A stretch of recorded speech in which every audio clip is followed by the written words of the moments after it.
የዓለማችን ውዱ ቅመም እንደሆነ የሚነገርለት የኮረሪማ ምርት በሀገራችን ተፈላጊነቱ እየጨመረ ሲሆን የአርሶ አደሩንም ሕይወት እየቀየረ ይገኛል።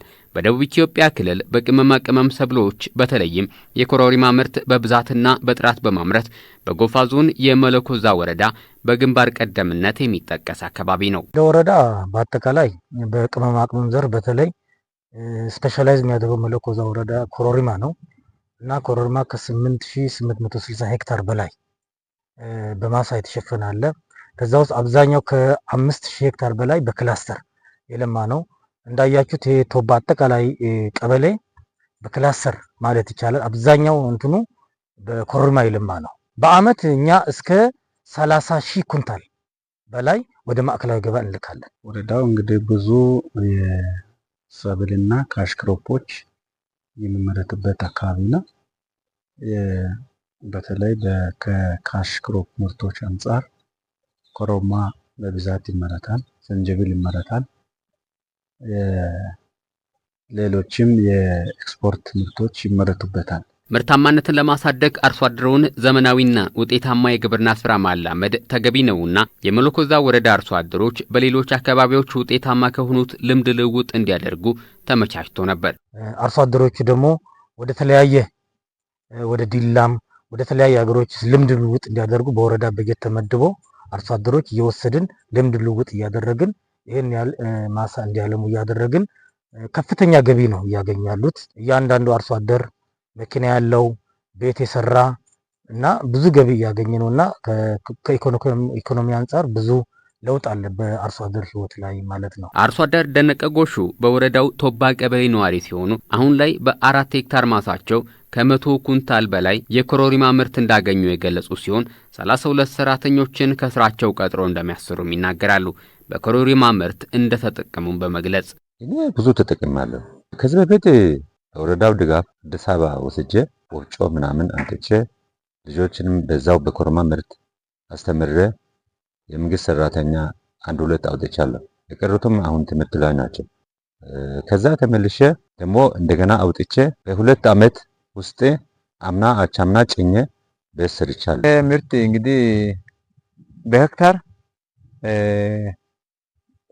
የተሸፈነው ቢያንስ 1-2 ሄክታር የሚሆን ነው የተሸፈነው ማሳው። ዛሬ ተተክሎ እስከ 5 አመት ነው ማሰላን ኮረሪማ ችግኙ ያስቆጠረው። ከዛም በኋላ ከ2016 ወዲህ ነው ፍሬ መስጠት የጀመረው።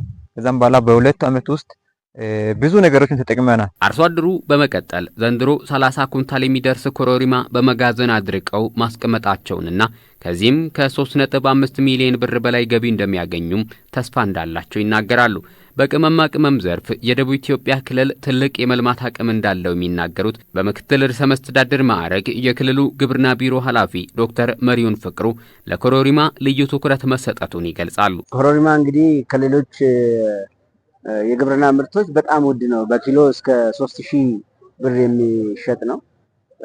መለኮዛ አካባቢ የሚመረተው ባስኬቶ ላይ ላስካ አካባቢ የሚመረተው ይህ የኮረሪማ ምርት የሚያመርቱ አርሶ አደሮች እስከ ዋናው ገበያ ድረስ የመሸጥ ሰርቲፊኬት ተሰጥቷቸው እየሸጡ ነው ያሉት። ምርቱንም እንዲያመርቱ የተለያዩ ቴክኖሎጂዎችን እንዲጠቀሙ የማምረት ምርታማነትን ከፍ ማድረግ የሚችል የኤክስቴንሽን ድጋፍ እየተሰጣቸው እንዲሁም ከገበያ ጋር ኮኔክት የማድረግ ስራዎችን አያይዘን እየሰራን ያለንበት ሁኔታ ነው ያለው። የመለኮዛ ወረዳ ዋና አስተዳዳሪ አቶ ሙሉነህ የሚሉት የኮረሪማ ምርት እንደ ሀገር ትልቅ ኢኮኖሚያዊ ፋይዳ እንዳለው ሊታወቅ ይገባል። በተለይ ከገበያ ትስስር ጋር በተገናኘ በደላላ ጣልቃ ገብነት መንግስትን ከዘርፉ ብዙ ጥቅም የሚያሳጣ እንደሆነ ይናገራሉ።